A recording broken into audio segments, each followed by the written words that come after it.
Bienvenue sur le MOOC Digital.Paris. Nous sommes aujourd'hui avec l'architecte Odile Deck au sein du studio Odile Deck et on va parler d'art, d'architecture et de design. Avec une première question sur l'architecture ou l'architecte, me semble-t-il, c'est aussi question de conception, de savoir convaincre, j'imagine, un commanditaire et de coordonner, j'imagine beaucoup. Comment vous voyez, vous, votre activité ? Alors d'abord, vous mélangez les deux. L'architecture et l'architecte, pour moi, c'est deux choses différentes. Je reconnais, mais je veux bien la différence. L'architecture, c'est une discipline qui ne mène pas forcément à être architecte. On peut faire de l'architecture en faisant plein de choses. L'architecture, c'est très ouvert, c'est très large, ce sont des études extrêmement larges et qui mènent à beaucoup de choses. Donc on n'est pas obligé de devenir architecte quand on fait des études d'architecture d'abord. Ensuite, être architecte, aujourd'hui, c'est tellement en train de changer que je ne sais pas ce que c'est exactement. Et surtout, moi qui enseigne beaucoup et qui ai beaucoup de fréquentation d'étudiants, je leur dis toujours que je ne sais pas quel métier ils vont exercer plus tard. Et ça bouge beaucoup à cause de l'intelligence artificielle, à cause des algorithmes, à cause de la façon dont le monde change et évolue, dont le marché évolue, dont plein de choses évoluent. Donc, je ne sais pas ce que c'est qu'être architecte aujourd'hui. Alors, c'est vrai que la première partie, on pourrait penser que la première partie, c'est concevoir, mais pour concevoir, il faut d'abord analyser. Et il faut d'abord comprendre la question qu'on vous pose. Et pour l'analyser, il faut appeler plein de disciplines avec vous. Parce que ce n'est pas juste voir ce que c'est et puis se dire, voilà, il faut que je fasse un plan. Non, pas du tout. Il faut d'abord regarder et se demander, c'est pour qui? C'est où? Quelle est la nature du terrain? Quelle est la contrainte juridique de cet endroit? Quelle est l'économie qu'on va devoir mettre en place? Dans quelle discipline d'art on va vouloir se situer par rapport à l'objet qu'on va concevoir? Et finalement, quel objectif on veut se donner? Donc c'est ça, concevoir l'architecture, mais ce n'est pas simplement dessiner des choses. Ensuite, vous m'avez dit comme deuxième mot...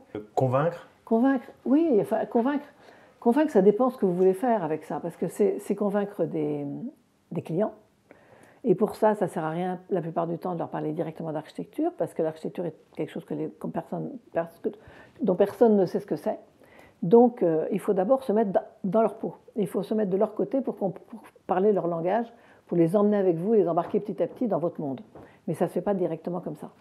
Ensuite, il faut convaincre, c'est aussi convaincre des habitants quelquefois dans une ville, c'est convaincre des sociétés, des institutions, c'est convaincre des gens politiques, c'est tellement différent qu'à chaque fois, il faut se situer d'une autre façon et qu'il faut apprendre à effectivement être capable d'élaborer un discours face à toutes ces différentes personnes face auxquelles on peut se retrouver. Et mais en leur parlant de ce qui les intéresse eux. D'abord. Et se mettre toujours de leur point de vue plutôt que du vôtre. Et en effet, j'ai quantité d'amis qui ont fait des études d'architecture, mais qui ne sont absolument pas architectes, mais qui travaillent dans quantité de domaines de création. Et c'est vrai que c'est une formation qui semble assez complète de ce point de vue-là. Mais qui est complètement complète. Oui, qui est très très complète parce que vous abordez, comme je dis, tous les champs dont je vous ai parlé. Et en même temps, vous êtes capable de vous projeter dans le futur. Vous êtes capable de faire quelque chose que vous analysez d'abord, comme je disais tout à l'heure. Puis ensuite, vous en faites une synthèse, puis ensuite, vous faites une proposition. Et puis cette proposition, elle doit être capable de marcher de dessin de la poignée de porte à l'échelle de la ville. Donc c'est très très vaste et ça prend beaucoup de temps à apprendre. Dans un monde qui change, vous l'évoquiez, donc des disciplines, évidemment, qui se doivent d'évoluer. Et je voudrais revenir sur une de vos créations, la Banque Populaire de l'Ouest, je crois que c'est 92, l'idée c'est de configurer un espace de travail. Et je sais que vous avez... en 1990, mais c'est pas grave. Pardon, excusez-moi. L'idée c'est déjà de configurer un espace de travail, me semble-t-il, et il me semble que vous avez travaillé sur beaucoup de lieux dédiés au travail. Or, le travail évolue. Quel regard vous portez justement sur la difficile modularité, la relation entre l'ici et le à distance, sur ces bâtiments qui doivent évoluer comme les gens? Depuis l'époque où j'ai fait ce bâtiment, c'était dans la fin des années 80, et aujourd'hui, la relation, le travail a complètement changé. Mais en même temps, il faut toujours s'occuper des personnes qui viennent travailler dans le bâtiment. Alors ça dépend après ça qui vient travailler. Si c'est une entreprise privée, si c'est une institution, si c'est un laboratoire, c'est ça, des modalités totalement différentes. Et il faut surtout que les personnes qui viennent travailler puissent s'approprier le lieu dans lequel vous avez conçu. Et il faut qu'ils en soient fiers pour pouvoir être contents de travailler là et de travailler dans des bonnes conditions. Il faut leur donner des conditions de travail qui soient adaptées, c'est-à-dire que ce soit des questions acoustiques, des questions de lumière, des questions de confort, des questions d'espace, etc. Et la modularité, c'est un accessoire. Enfin, oui, ça doit être modulaire, mais modulaire, pas forcément. Parce qu'aujourd'hui, avec les plateaux ouverts, il n'y a plus de modularité on ne tient plus compte de modularité. Et en même temps, aujourd'hui, entre ce moment-là de la Banque populaire, où déjà il y avait un mix entre des plateaux ouverts et des bureaux fermés, parce que c'était des personnes qui sortaient de bureaux fermés, toutes, et j'avais été visiter, j'avais demandé à la banque d'aller rencontrer toutes les entreprises qui allaient se rassembler là-dedans, et d'essayer de comprendre, pour leur faire comprendre qu'ils allaient travailler sans doute différemment. Et après, ce que j'ai fait, c'est que à la fin du chantier, avant la fin exactement, je leur ai fait visiter le bâtiment et je leur ai expliqué comment ça fonctionnerait le bâtiment, comment la ventilation fonctionnerait, comment ils auraient le soleil, comment ils auraient la lumière, comment ils se protégeraient, etc. Et quel serait le confort qu'ils auraient, de façon à les acclimater à l'espace dans lequel ils allaient arriver, où ils n'avaient pas l'habitude de travailler. Ensuite, donc ça c'était ma première façon de faire. Ensuite, effectivement, ça a beaucoup bougé. Et aujourd'hui, quand on conçoit un immeuble de bureau, il faut à la fois concevoir les espaces de travail, mais aussi les espaces de détente, les espaces de rencontre, les espaces qui sont souvent impromptus. C'est-à-dire qu'en fait, on ne fait pas des espaces de rencontre en disant c'est parce que je fais une salle de réunion qu'il y a une rencontre. Non. Un escalier, par exemple, j'ai fait un immeuble de bureau à Paris, où j'ai fait des cages d'escalier qui sont quasiment des jardins d'hiver dans lesquels les escaliers sont plus larges que nécessaire, les surfaces de paliers sont plus larges, parce que j'ai toujours pensé, et il faut que les escaliers soient très confortables, pour que les gens ne soient pas susceptibles d'avoir uniquement à prendre l'ascenseur, mais qu'ils puissent aussi se dire, bah, tiens, d'un étage à l'autre, je vais prendre l'escalier, et en prenant l'escalier, et quelqu'un d'autre va prendre l'escalier, ils vont rencontrer quelqu'un d'un autre service, etc. Et les rencontres impromptues vont fabriquer des idées, de la rencontre, etc., et de la cohésion. Donc c'est ça qui m'intéresse dans l'immeuble de bureau. Et poursuivons toujours dans les années 90 au Magasin de Grenoble, un lieu d'art. Vous faites une installation avec une forme de monumentalité dans l'art. Et c'est l'occasion de mentionner le fait que sur toute votre carrière, vous avez eu des gestes artistiques, des gestes architecturaux, des gestes de l'ordre du design, et que tout ça finalement s'interpénètre assez facilement. Ah oui, totalement. Pour moi, quand je travaille sur un projet artistique ou sur un projet de design, un objet, je travaille de la même façon.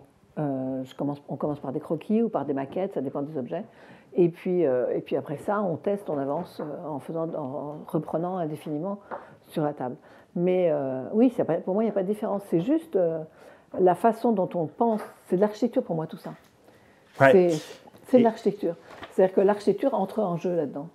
Quand on fait la hypertension à Grenoble, on se pose la question d'un parcours, d'une façon de passer de façon impromptue, dehors, dedans, sans limite, sans directement rentrer dans un espace fermé, et en même temps de faire basculer l'espace un peu dans la perception qu'on en aura, etc. Donc c'est vraiment des choses qui relèvent de l'architecture, mais qu'on installe dans une installation, justement, que les gens vont pratiquer et où ils vont être surpris, ils vont découvrir quelque chose. Oui, on remarquera d'ailleurs que cette question du parcours dans vos installations artistiques, elle est assez récurrente. On en verra d'autres tout à l'heure.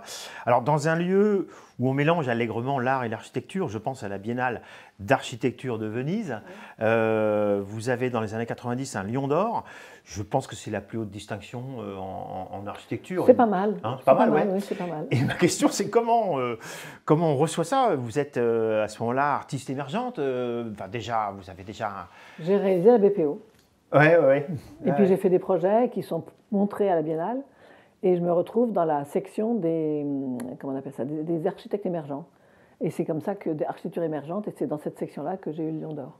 Effectivement. Et je ne m'attendais pas du tout à ça, parce que je ne savais même pas qu'il y avait des Lions d'Or dans les biennales d'architecture. Je savais qu'il y en avait au cinéma, je savais qu'on en avait en art, mais je ne savais pas qu'il y en avait en architecture. Donc quand on s'est retrouvés rassemblés dans les Giardini un matin, le dimanche matin, et qu'ils ont commencé à faire la cérémonie, et que tout d'un coup mon nom est sorti, je me suis demandé ce qui m'arrivait. Je ne savais pas. Ouais. Et donc j'y suis allée très surprise et très heureuse en même temps. Moment agréable, je l'imagine très facilement. Et on saute du coq à l'âne avec j'ai envie de le qualifier, cet art des ingénieurs, c'est comme ça qu'on le baptise, quand on réfère souvent au 17, 18e, 19e évidemment avec le métal. Vous travaillez sur un pont. Là, on est au plus près, j'ai envie de dire, et c'est un geste architectural aussi, c'est presque une sculpture, hein, mais on est aussi très près de l'ingénierie. Oui, comment vous abordez à ce moment-là ce monumental d'ingénieur, je dirais? C'est pas du monumental, un pont. C'est très facile à faire un pont. Ça paraît bizarre de dire comme ça, mais je vous assure, par rapport à un bâtiment, c'est beaucoup plus simple. Ça pose beaucoup moins de questions. C'est comment on assure la portée et comment on assure la solidité. Et c'est tout. Ouais. Et la sécurité. C'est tout. Oui, puis la fonction est aussi plus simple. Il y a juste à faire rouler des camions et des voitures sur une autoroute. C'était le cas pour le pont à Nanterre.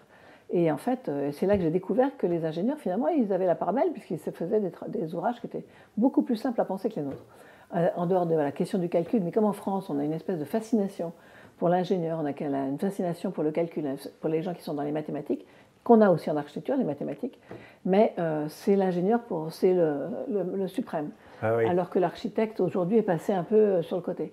Mais en fait, c'est beaucoup plus compliqué de faire de l'architecture et de concevoir des bâtiments que de concevoir un pont. Je comprends. Et puis, pour boucler avec une de vos autres pratiques, je crois que c'est au début des années 2000, pour l'UNESCO, où là, vous travaillez plus dans le détail, c'est-à-dire avec des objets de design, un fauteuil, une table, une cabine téléphonique, je trouve très très belle, dans ce bâtiment que j'ai aussi eu la chance de pénétrer une fois pour un vernissage, qui est magnifique. Comment on aborde des objets pour les poser dans un lieu qui est quand même aussi assez imposant par sa taille? C'était un concours pour la cabine téléphonique. Ah oui, c'est ça. C'était d'abord un concours pour la cabine téléphonique. Et quand j'ai découvert ces boules oranges en plastique et qu'ils voulaient changer, je me suis dit, mais c'est totalement hérité de ce bâtiment-là. Ça fait partie du bâtiment des années 50. Donc je ne vais pas changer la cabine, je vais juste changer le pied et la façon de le porter. Et le directeur de l'UNESCO a dit à ce moment-là, je vais choisir celle d'architecte parce que ça ne va pas coûter trop cher. Et après ça, ils m'ont dit qu'ils voulaient des objets, ils voulaient du mobilier dans le hall des conférences. Et je leur ai demandé l'autorisation de les dessiner, que je n'étais pas obligée de leur proposer des mobiliers qui existaient. Ils m'ont dit oui. Et c'est là que j'ai commencé. Et la première chose que j'ai dessinée, c'est effectivement les fauteuils. J'avais toujours rêvé de faire des fauteuils, mais je n'avais jamais passé le pas, parce que c'est compliqué de faire un fauteuil. Et puis beaucoup d'architectes dans les années... Enfin, les designers italiens des années 60-70 savaient très bien faire ça, ils avaient compris comment il fallait faire. Mais depuis, dans les années 80 et 90, j'ai trouvé que beaucoup de fauteuils, beaucoup d'architectes se sont mis à faire des fauteuils ou des chaises, et ce n'était pas toujours très confortable. Et je me suis dit, le mien, ça doit être confortable, parce que c'est la première chose, c'est pour le corps. Donc, je suis allée visiter, regarder, mesurer plein de fauteuils que je connaissais, et je me suis mise un principe sur des dimensions. Et donc, après ça, je suis allée au Salon du Meuble à Paris, où j'ai rencontré plein de compagnies, et personne n'a voulu le faire, sauf une compagnie française, Domo et Pérez, qui n'existe plus, hélas, depuis cette année, mais qui étaient vraiment les fabricants de meubles français, qui ont fait des choses absolument formidables, et qui ont travaillé avec beaucoup de designers. Et ils ont dit, d'accord, on va faire les fauteuils avec toi. Et à ce moment-là, ils ont commencé par faire un prototype, et ils l'ont apporté à l'agence. Et je l'ai trouvé extrêmement petit, parce que moi, je l'avais dessiné, j'avais fait des pâtes à modeler, j'avais fait des choses avec la main, comme je fais d'habitude pour les bâtiments, et je n'avais pas réalisé que l'objet sur lequel je travaillais était plus petit que mon corps. Et donc, quand il est arrivé, je me suis assise dessus, j'ai vu que c'était effectivement extrêmement confortable, mais je me suis dit, c'est pas possible, c'est trop petit. Donc, j'ai redonné de nouvelles mesures et je leur ai demandé de me rapporter un prototype plus grand, qui était absolument inconfortable. Donc, j'ai réalisé à ce moment-là que c'était les bonnes mesures que j'avais données. Et je me suis dit que c'était la première fois que je travaillais sur un objet qui était effectivement plus petit que mon corps. Parce que d'habitude, quand je travaille dans l'architecture, je fais des espaces qui sont plus grands, dans lesquels je peux évoluer, dans lesquels je peux bouger, dans lesquels je peux circuler, danser, n'importe quoi. Alors que là, c'était juste m'asseoir sur un fauteuil.